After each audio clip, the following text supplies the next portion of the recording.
তো এই ঘটনাটা আমার এক অফিস কলিগের কাছ থেকে শোনা। তো ঘটনাটা আমি শুনি আমার দাদা যখন মারা যায় তার আগেই, কারণ এই ঘটনাটা যেখানকার সেখানে আমি গেছিলাম, একটা পার্টি করতেই গেছিলাম ন্যাচারালি।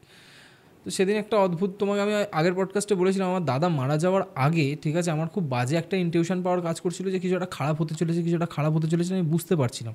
আর এই ভাইবটা আমার এসছিল সেই জায়গাটাতে গিয়ে।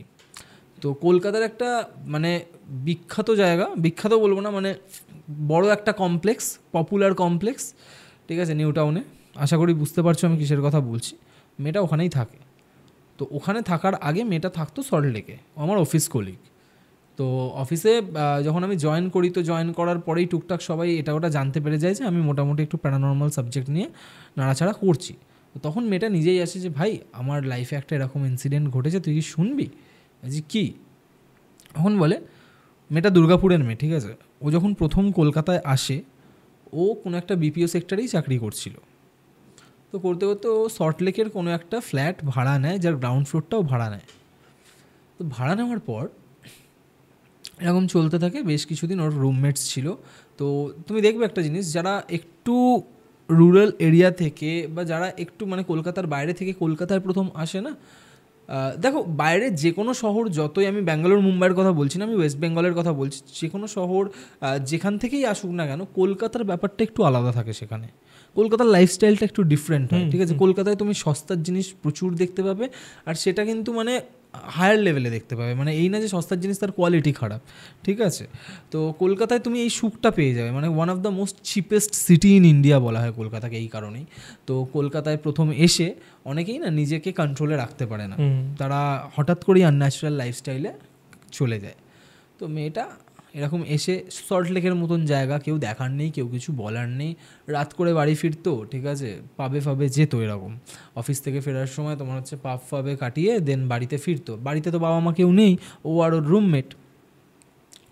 তো এরকমই একদিন বাড়িতে ফিরেছে, ফিরে ড্রাঙ্ক ছিল মেয়েটা, ফিরে খাওয়া দাওয়া করে দেন বেরিয়েছে। শিশু হসপিটাল আছে সল্টলেকে, শিশু হসপিটালের ঠিক 2 মিনিটের ডিস্টেন্সে একটা পার্ক আছে, পার্কটা একটু অ্যাবান্ডেন্ট টাইপের। আর ওই পার্কের পাশেই একটা বাড়ি আছে, যে বাড়িটা বিগত 14 বছর ধরে কিন্তু বন্ধ অবস্থায় পড়ে রয়েছে, কেউ থাকে না ওই বাড়িটাতে। কেন থাকে না, কী কারণে থাকে না, অনেক রকমের মিথ রয়েছে, ঠিক আছে, কেউ জানেও না। অনেক রকমের মিথ আছে যে ওই বাড়িটা যারাই থাকতে গেছে তারা কেউ থাকতে পারেনি, অনেক রকম নাকি ঘটনা ঘটে ওই বাড়িতে, আই ডোন্ট নো। কিন্তু এই যেদিনকে আমার বন্ধুর ওয়াইফের সাথে ঘটনাটা ঘটে তার একদিন আগেও কিন্তু আমরা এই সল্টলেকের ওই রাস্তা দিয়েই ঘুরছিলাম, আর ওই বাড়িটার সামনে গিয়ে ওরা গাড়িও দাঁড় করিয়েছিল। তারপর একটা ছোট্ট একটা ঘটনা ঘটে, সেটা হচ্ছে ওদের হাত থেকে না, মানে ওদের বডি পার্ট থেকে একটা অদ্ভুত মিষ্টি একটা স্মেল বেরোচ্ছিল, যেটা হচ্ছে আমার বন্ধুটার, ওর বন্ধুর ওয়াইফের কথা বলছি না, বন্ধুটার হাত থেকে বেরোচ্ছিল। ও জল ঢালার পরেও মানে জল ফল দিয়ে হাত ফাত ধুচ্ছিল, মানে সাবান টাবান ইউজ করছিল, বাট তাতে ওই গন্ধটা যাচ্ছিল না। খুব মিষ্টি আতরের গন্ধ হয় না, কাইন্ড অফ ওরকম, ঠিক আছে। তো যাই হোক, তো ওইখানে ও কী করছিল, রাতের বেলায় স্মোক করছিল, ঠিক আছে। চুল ফুল খোলা ছিল খুব সম্ভবত, খেয়ে দিয়ে উঠে মানে নাইট ওয়াক করতে করতে ওইখানে গিয়ে তোমার পার্কে গিয়ে স্মোক করছিল। বাড়ি ফিরেছে, বাড়িতে ফিরতে ফিরতে ওর বেজে গেছে 11:30-12টা। এবারও বাড়িতে যে ফিরেছে, বাড়িতে ফিরে কী করেছে, যে খেয়ে দিয়ে উঠে বেরিয়েছিল বললাম, এবারও বাসন মেজে বাসন ফাসন গুছিয়ে তুলে শুতে চলে যাবে। বেসিনের সামনে গেছে, বাসন ধুচ্ছে।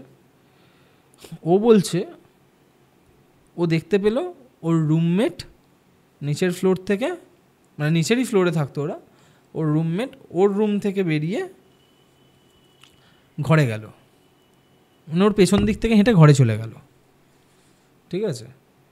বাসনটা মাঝে বাসনটা নিয়ে ঘুরে দেখছে ওর রুমমেট সোফায় বসে আছে। আচ্ছা, ঠিক আছে। এবার ও কনফিউশনে পড়ে গেছে যে ও যাকে ঘরের ভেতর ঢুকতে দেখলো সেটাকে। আমি বলছি আমার নিজের মানে, এর কারণ ওই যখন আমি ঘটনাটা শুনেছিলাম, ঠিক আছে, আর মেয়েটা বেশ কয়েকবার এরকম প্রবলেমে পড়েছিল। তো ও তখন না মেয়েটাকে বলে যে তুই এক্ষুনি ঘরে গেলি না? বলছে কই না তো। বলছে হ্যাঁ আমার মনে হলো তুই আমার পেছন থেকে নিবি। ধর কী ভুলভাল দেখেছিস, ঠিক আছে, যা শুতে যা। শুতে গেছে। ওর রাতের বেলায় যখন শুতো আয়নাটাকে কভার করে দিত, ঠিক আছে। কারণ বেডরুমে, যেই বাড়ির বেডরুমে আয়না থাকে সেই আয়নাকে কভার করে দেওয়াটাই উচিত। তো আয়নাটাকে কভার করে দিত। হঠাৎ করে মেয়েটার মাঝরাতে ঘুম ভেঙে যায়। ঘুমটা ভেঙে দেখে যে আয়নায় কভার পরানো নেই, কভারটা খোলা, আর আয়নার মধ্যে এরকম হাতের পাঞ্জার ছাপ, যেটা রক্ত জমাট বেঁধে গেলে যে ছাপটা হয় না, সেই ছাপ তোমার হচ্ছে আয়নার মধ্যে লেগে রয়েছে, এরকম দুটো হাতের ছাপ। ওটা দেখেও ভয় পেয়ে যায় যে এটা হচ্ছেটা কি জিনিসটা। ওর সাথে সাথে ওর বন্ধুকে ডাকে, বলছে দেখ তোরই হয়তো হাতের ছাপটাপ লেগেছে, তুই হয়তো আয়না পরিষ্কার করছিস। মানে ওর বন্ধুটা তো খুব ক্যাজুয়াল লাগছে ব্যাপারটা ওর কাছে, ও তো বুঝতে পারছে না হচ্ছে তো এর সাথে। ও শুয়ে পড়েছে, ও তো পাত্তা না দিয়ে ও শুয়ে পড়েছে। ও ভেবেছে পরের দিন সকালবেলায় ও আয়নাটাকে সরিয়ে দেবে ঘর থেকে।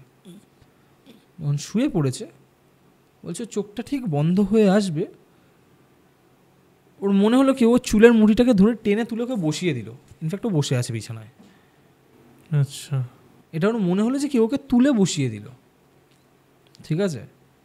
ওনার চিৎকার করে উঠেছে। এবার তখন ওর বন্ধুটা বলছে যে কি হয়েছে, এরকম কেন বিহেভ করছিস? বলছে এরকম ঘটনা, মানে এরকম হচ্ছে আমার সাথে। বলছে তুই ভালো করে ঘাড়ে ফাড়ে জল দে, একটু চোখে মুখে জল দিয়ে এসে শুয়ে পড়। দেন শুয়ে পড়ে মেয়েটা। সেদিন আর কিছু হয়নি।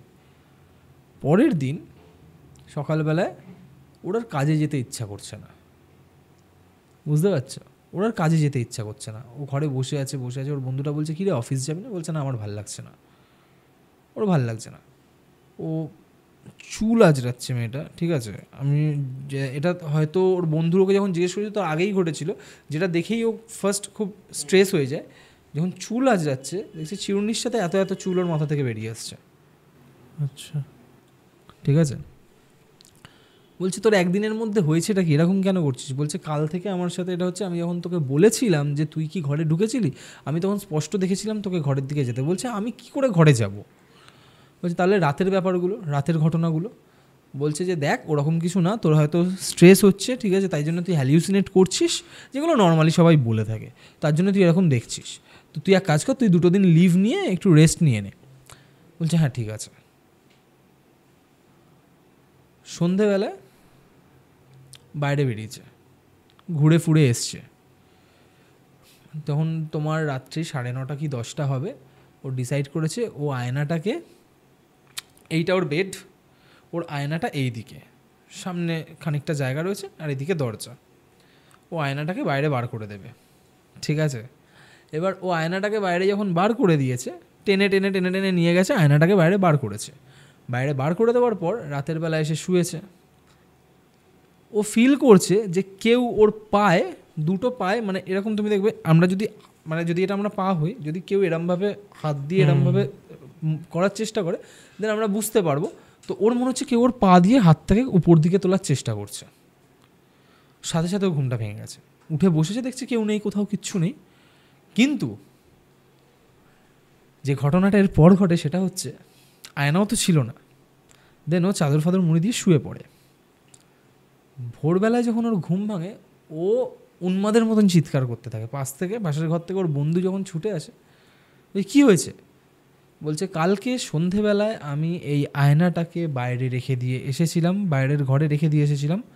আজকে আয়নাটা ঘুম থেকে ওঠার পর দেখছি ওর পায়ের সামনে আয়নাটা দাঁড়িয়ে রয়েছে। হ্যাঁ হ্যাঁ, এটা আমি ভেরিফাই করেছিলাম, ওর ওই বন্ধুর সাথে আমি কথাও বলেছিলাম। বলেছে হ্যাঁ এই ঘটনাটা ঘটেছিল। এই ঘর থেকে আয়না তুলে নিয়ে রেখে দিয়েছে পাশের ঘরে। আয়নাটা ছিল ওর ডান দিকে, ওর বেডের ডান দিকে। যখন ও ঘুম থেকে উঠেছে দেখছে আয়না ওর সামনে এরকম দাঁড়িয়ে রয়েছে। মানে ঘুম থেকে উঠেই ও সবার প্রথম নিজের মুখ দেখতে পেয়েছে আয়নায়। আর যেটা সব থেকে খারাপ জিনিস, ঘুম থেকে উঠে কখনো আয়নায় নিজের মুখ দেখতে নেই, ঠিক আছে। আর যখন ও আয়নায় মুখটা দেখেছে, ওর এখান থেকে এতখানি পুরো আঁচড়। এই ঘটনাটা ঘটার পর ও আস্তে আস্তে, না জানি না এটা মেডিকেলি বা ক্লিনিক্যালি ডিপ্রেশন না অন্য কিছু, ও বলছে যে ওর আর কিছু মনে থাকতো না। তারপর 18টা দিন কি হয়েছে ওর সাথে ওর কিচ্ছু মনে থাকতো না, কারোর ফোন রিসিভ করতো না। 18 দিন টানাও অফিস যায়নি, ওর চাকরি চলে গেছিলো, ঠিক আছে। কাঁচা কাঁচা মাংস খাওয়া শুরু করে দিয়েছিল। দোকান থেকে মাংস কিনে আনতো, চিকেন কিনে আনতো, এনে ওই জিনিস কাঁচা খেত। এটা কেউ জানতে পারেনি প্রথমে, বাট ওর বন্ধু একদিন ধরে যে বেসিনে যে বাটিটা রাখা ছিল ওখানে দেখে যে কাঁচা রক্ত হয় না, ওই রক্ত লেগে আছে বাটির মধ্যে। তো ওকে জিজ্ঞেস করতে ও কোনো রেসপন্স করে না। পরে ও যখন রেসপন্সটা করে, খুব হিংস্র একটা ভাব ছিল রেসপন্সের মধ্যে, সেটা দেখে ওর ডাউট হয়। সব থেকে ডেডলিয়েস্ট ঘটনাটা ঘটে এর পরের দিন। হঠাৎ করে রাত্রি তখন 1টা কি 1:30 এরকম হবে। ওর যে বন্ধুরা ছিল, বন্ধুটার নাম ছিল শ্যাম্পি, হ্যাঁ শ্যাম্পি ছিল মেয়েটার নাম। তো ও ঘরে গিয়ে দেখছে ও নেই। আমি যেই বন্ধুটার কথা বলছি তার নাম তুহিনা দাস বা সামথিং নাম কিছু একটা, ঠিক আছে। ও আমার অফিস কলিগ ছিল। তো ও দেখছে ও ঘরে নেই, খুঁজতে খুঁজতে খুঁজতে কোথাও দেখতে পাচ্ছে না, ঠিক আছে। ভোর 3:45-এর সময়, ভোরবেলায় দেখছে দরজা দিয়ে হেঁটে হেঁটে হেঁটে হেঁটে স্লো মোশনে, যাতে ওর আওয়াজ কেউ বুঝতে না পারে, ঠিক আছে, হেঁটে হেঁটে হেঁটে হেঁটে আসছে। বলছে যখন ও ঘরে ঢুকেছে, তুমি দেখবে যখন আমরা কোনো কিছু খাই, খাওয়ার পর মুখটা মুছে নেওয়ার জন্য জিভ ফিপ দিয়ে চেটে নিই না, তো ওর এইটুকু জায়গায় লাল লাল কিছু একটা লেগে আছে, যেগুলো ড্রাই হয়ে গেছে। ওটা এক হতে পারে সস, সেকেন্ড হতে পারে ব্লাড, এটা আর কিছু হতে পারে না, কারণ ঝোল বা তরকারি কখনো ওই কালারের আসবে না। ওটা যখন দেখে ওকে জিজ্ঞেস করেছে যে তুই কী খেয়েছিস রে, ওর দিকে যে লুকটা দিয়েছে না তুহিনা, ঠিক আছে, বলছে ওখানে হার্ট অ্যাটাক হয়ে যাবে যে কারোর। ও যে লুকটা দিয়েছে, ও কোনো কথা বলেনি, কিন্তু ও জাস্ট ঘাড় ঘুরিয়ে লুকটা দিয়েছে, ওটা দেখে ওর জাস্ট শিভার হয়ে গেছে। দেন ও চলে গেছে ঘরে চলে যাওয়ার পর ওই যে ঘুমিয়েছে, তারপর ও 3 দিন ঘুম থেকে ওঠেনি। তার মধ্যে ওর মা বাবা এসছে দুর্গাপুর থেকে, কারণ ওর মা বাবাকে খবর দেওয়া হয়েছিল। তো ওর মা বাবা এসে যখন ওকে নিয়ে যেতে গেছে দুর্গাপুরে, বলেছে আমি দুর্গাপুর যাব না, আমি যাব না। সে ওকে জোর জবরদস্তি করে নিয়ে যাওয়া হয়। আলটিমেট তোমার হচ্ছে যখন ট্যাক্সিতে করে নিয়ে যাচ্ছে, বলছে রীতিমতন ও একটা গাড়িকেও একা কন্ট্রোল করছে, অতগুলো মানুষকে, ঠিক আছে। দেন দুর্গাপুরের কোনো একটা দরগাতে ওকে নিয়ে যাওয়া হয়। লাস্ট অবধি একটা জিনিস বলেছিল, যে এই ঘটনাটা ওই দরগার মধ্যে হয়, যখন ওকে ভেতরে নিয়ে যাওয়া হয়, কিছু হয়তো ওর কপালে ঠেকানো হয়েছিল। ও নাকি, এটা শুনে আমার পুরো সিনেমাই লেগেছিল, কিন্তু ওর বন্ধুরা আমায় বলেছিল যে আমার প্রত্যেকটা কথাই এটা সত্যি, ঠিক আছে। বলছে ওকে কেউ ধরে রাখতে পারছে না, 2টো হাত চেপে ধরে আছে, ও পা দেওয়ালের মধ্যে ঠেকিয়ে এরমভাবে ক্রল করতে করতে ওপরে উঠে যাচ্ছিল, ঠিক আছে। শেষে যখন ইয়ে হয়, মানে মেয়েটার নাকি আগে কোমর অব্দি চুল ছিল, বাস যখন আমি ওকে দেখেছি তখন ওর এতখানি চুল, মানে আমাদের মতনই চুল, বয়কাট চুল, ঠিক আছে। ওর পরে নাকি ওকে বারণ করে দিয়েছিল যাতে ও আর কোনোদিন চুল বড় না রাখে, ও আর কোনোদিন চুল বড় রাখতে পারবে না। ও তার জন্যই কন্টিনিউয়াসলি এখন বয়কাটই চুল রাখে। বাট এখন বিগত বহু মাস মেয়েটার সাথে আর দেখা হয়নি, কারণ চাকরি ছেড়ে অফিস চেঞ্জ করে নিয়েছে। তো যাই হোক, তো এই ঘটনাটা আমি ওর কাছ থেকে শুনেছিলাম। তো ওই দরগা থেকে ওকে ঠিক করা হয়, তারপর 6 মাস ও দুর্গাপুরে থাকে, ওখানে পুরোপুরি ওকে হিল করা হয়। এমনই ডিপ্রেশনে চলে গেছিলো, বাট তার মাঝখানের যে 18টা দিন ওর কিচ্ছু মনে নেই, যে 18টা দিন ওর সাথে কী হয়েছিল কিচ্ছু জানে না। যেটুকু জানে বা যেটুকু আমি জানতে পেরেছি, সেটা অন্যের কাছ থেকে শুনেই ও আমাকে। এখন তো আর ওই বাড়িতেও থাকে না, না না না না না। তারপর তো যেই কমপ্লেক্সটাতে গেল, সেই কমপ্লেক্সে একদিন ওর সাথে একটা, মানে কী জানো তো, কিছু মানুষ হয় না এই জিনিসগুলোকে অ্যাট্রাক্ট করে, ঠিক আছে। তো কিছু মানুষ হয় যে এরা কি হয়, এরা যখন অ্যাট্রাক্ট করছে, তো যেখানেই যাবে সেখানকার নেগেটিভ এনার্জিকেও এরা অ্যাট্রাক্ট করে নেয়, বুঝতে পেরেছো। তো যখন ওই কমপ্লেক্সটায় গেল, যে পপুলার, কলকাতার ভীষণ একটা পপুলার কমপ্লেক্স, যখন ওটাতে গেল, ওটাতেও দেখলো যে একদিন বন্ধুবান্ধবরা মিলে পার্টি করছিল। ধরো আমি আর তুমি বসে আছি, তুমি আমাকে দেখছো, মানে আমি যদি এখানে বসে থাকি, আমার পেছনে যদি একটা দরজা থাকে, তুমি আমার পেছন থেকেই দেখছো আমি ওখানে দাঁড়িয়ে আছি।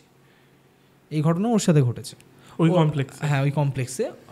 অনিকেত বলে ওর একটা বন্ধু ছিল, ওরা একটা বাঞ্চ অফ পিপল, মানে গ্রুপ অফ ফ্রেন্ডস মিলে বসেছিল, আড্ডা মারছিল, গল্প করছিল, ড্রিঙ্ক ফ্রিঙ্ক করছিল সবাই, ঠিক আছে।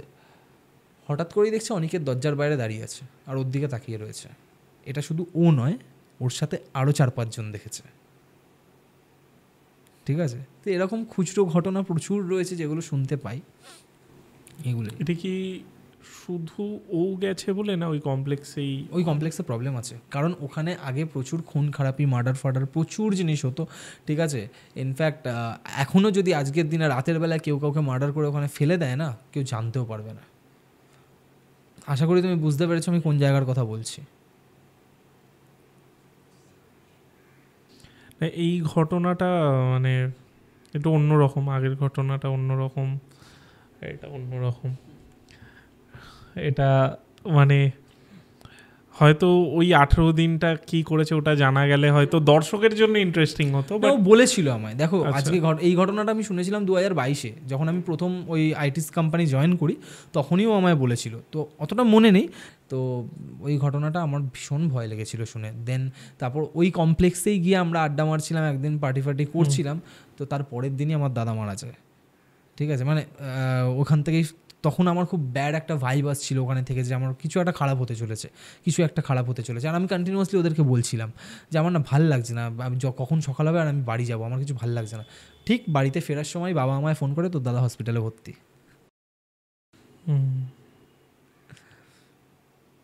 মানে ওটা কি তুমি কি মনে করো যে নেগেটিভ জায়গায় গেছো না যে হয়তো কপালের জন্য? নেগেটিভ, দেখো নেগেটিভ জায়গায় গেছি, তার সাথে আমার দাদার তো কোনো সম্পর্ক নেই। ব্যাপারটা হচ্ছে ওখানে গিয়ে আমার ইনটিউশন পাওয়ারটা বুস্ট হয়ে গেছিল। ঠিক আছে, কখনো কখনো মাইনাসে প্লাসও হয়ে যায়। ঠিক আছে, তো ওখানে গিয়ে আমার ইনটিউশন পাওয়ারটা বুস্ট হয়ে গেছিলো যে এবার কিছু একটা খারাপ হয়তো হতে চলেছে। দিস ইজ দ্য ইন্ডিকেশন যে আজকে আমি এখানে এসেছি, বুঝলে। আর ওই দিন ওখানে যখন আড্ডা মারতে গেছিলাম, তখন একটা দুটো খুব ছোট ছোট মাইনার ঘটনা বলছি, যে রাত্রি তখন 1-1:30 বাজে, আমরা তখন ছাদে আড্ডা মারছিলাম ওখানে। ঠিক আছে, হঠাৎ করে কন্টিনিউয়াসলি শুনছি নিচের যে গেটটা বন্ধ হচ্ছে খুলছে, বাট ওখানে কিন্তু কোনো হাওয়া চলছে না। তো সেই কারণে আমরা ছাদ থেকে নামতে পারছিলাম না ভয়তে। ঠিক আছে, সবাই আমরা 4টে ছেলে ছিলাম, ঠিক আছে, 3জন মেয়ে ছিল, আমাদেরই সব, আমরা একই টিমে। ঠিক আছে, তো আমরা সবাই এমনি আড্ডা মারছিলাম, তো গল্প করছিলাম, তো কন্টিনিউয়াসলি ওই গেটটা বন্ধ হচ্ছে। আর আরেকজনের গলার ভয়েস শুনেছিলাম যে নিচ থেকে ডাকছে, সেই মেয়েটা আমাদের সাথেই ছিল। ওই দিন ওই জায়গাটা খুব ভয় লেগে গেছিলো। এর মাইনার দু একটা ঘটনা সেদিনকে ঘটেছিল। ওদের মধ্যে যে অনিকেত বলে যে ছেলেটার কথা, তুমি তখন মনে হয়নি যে না ভাই আমি পালাই এখান থেকে? ওইটা আমার কোনোদিন মনে হয় না। আমি হয়তো পোকামাকড় দেখলে পালিয়ে যাবো, বাট এই সব সিচুয়েশনে মনে হয় যে না, একটু কুল অ্যান্ড, কারণ এই টাইমে যদি তুমি এরকম সিচুয়েশানে যদি তুমি এক্সাইটেড হয়ে যাও না, দেন তোমার প্রবলেম হয়ে যাবে। তোমাকে এই সময় মাথা ঠান্ডাই রাখতে হবে। তো আমি একটু কুল অ্যান্ড কাম হয়ে যাই, ঠিক আছে, দেখি না কী হয় আলটিমেট। ঠিক আছে, আমি যদি তার কোনো ক্ষতি না করি, সে আমার কোনো ক্ষতি করবে না। ঠিক আছে, তো সেটা শুনেছিলাম যে বেসিক্যালি আমার যে টিএল, তার বোনও আমাদের সাথে ছিল। ঠিক আছে, ওর গলার ভয়েস আমরা নিচ থেকে মনে হচ্ছিলো যে ও যেন আমাদেরকে ডাকছে। ঠিক আছে, তো এটা শুনেছি, এইটা একটা হয়েছিল। তার জন্যেই পরের দিন ভোরবেলা 5:30 বেজেছে, ফার্স্ট বাস ধরেছি। ঠিক আছে, হেঁটে আমি গেছি, মানে অত সকালবেলা ওখান থেকে টোটোটা যায় না। ঠিক আছে, কারণ যেহেতু ওদের না আলাদা নামই আছে, ওই স্টপেজ, ওই কমপ্লেক্সের নামে স্টপেজ রয়েছে। ঠিক আছে, তো ওখান থেকে বাস ধরে সবার আগে আমি বাড়িতে ফিরেছি। আর ফেরার পথেই বাবার ফোন এসেছিলো, তারপর তো আর কি। তো আমি এটাই বলবো একটা জিনিস, আজকে এই ঘটনাটা বলার পার্সপেক্টিভ এটাই, যে আজকালকার দিনে না, মানে আজকালকার দিনে আমরাও তো আজকালকার দিনেই, ঠিক আছে, বাট দ্য থিং ইজ কি, তুমি যদি আজকে হঠাৎ করে, অনেকে খুব আনন্যাচারাল কিছু লাইফস্টাইল লিড করে, যেমন এর পেছনে সবথেকে বড় রিজন হচ্ছে নাইট আউট। ঠিক আছে, তুমি নাইট আউট করছো ভাই, তুমি ভালো এরিয়াতে গিয়ে নাইট আউট করো, তুমি পার্ক স্ট্রিটে গিয়ে নাইট আউট করো, তুমি যদি কলকাতায় থাকো তুমি পার্ক স্ট্রিটে গিয়ে নাইট আউট করো, তুমি ভালো কোনো রেস্টুরেন্ট, বার, পাব, ডিস্কো, যেখানে ইচ্ছা গিয়ে তুমি আনন্দ করো। জঙ্গলে গিয়ে অ্যাডভেঞ্চার করতে গিয়ে, ফাঁকা জায়গায় গিয়ে, গ্রেভিয়ার্ডে গিয়ে, হন্টেড প্লেসে গিয়ে অ্যাডভেঞ্চার করতে যেও না। কারণ তুমি যদি সেখানে গিয়ে চ্যালেঞ্জ করছো না, যে কী আছে আমি দেখবো, যা হবে দেখা যাবে, তোমার এই চ্যালেঞ্জটা কে কীভাবে নিচ্ছে তুমি জানো না। যাকে তুমি চ্যালেঞ্জ করছো তাকে তুমি চোখে দেখতে পাচ্ছ না। নিজের শত্রুর সাথে ততক্ষণই ফাইট করা যায় যতক্ষণ তাকে চোখে দেখা যায়। এর জন্যেই লক্ষণ কিন্তু ইন্দ্রজিৎকে তখনই মেরেছিল যখন সে নিরস্ত্র ছিল, আদারওয়াইজ ওকে কিন্তু মারার ক্ষমতা কারোর ছিল না। ঠিক আছে, যদি ওকে ওই নিকুম্বিলা যজ্ঞাগারে না মারতো, তাহলে হয়তো রামায়ণের ঘটনাটাই অন্যরকম হতো। ঠিক আছে, তো সেই কারণেই বলবো যে আজকে তুমি হয়তো এরম জঙ্গলে রাতের বেলায় গিয়ে বলছো চুল ফুল খোলা রেখে, যে কারোর কিছু করার থাকলে করে নাও, আমাকে কি আছে আমিও দেখবো এখানে। সে যদি সত্যি সত্যি তোমার ঘাড়ে চেপে বসে, না তোমার কোনো কেটোমিটার কাজ করবে, না তোমার কোনো মাল্টিমিটার কাজ করবে, না তোমার ইভিপি রেকর্ডারে কোনো ভয়েস আসবে, না তুমি বাঁচবে। এটুকুই বলার। তো যেটাই করবে অনেক কিছু ভাবনা চিন্তা করে করো, প্রপার প্রিকশন নিয়ে করো, না হলে কিন্তু এই জিনিস যদি একবার পেছনে পড়ে যায়, ইট উইল হন্ট ইউর লাইফ।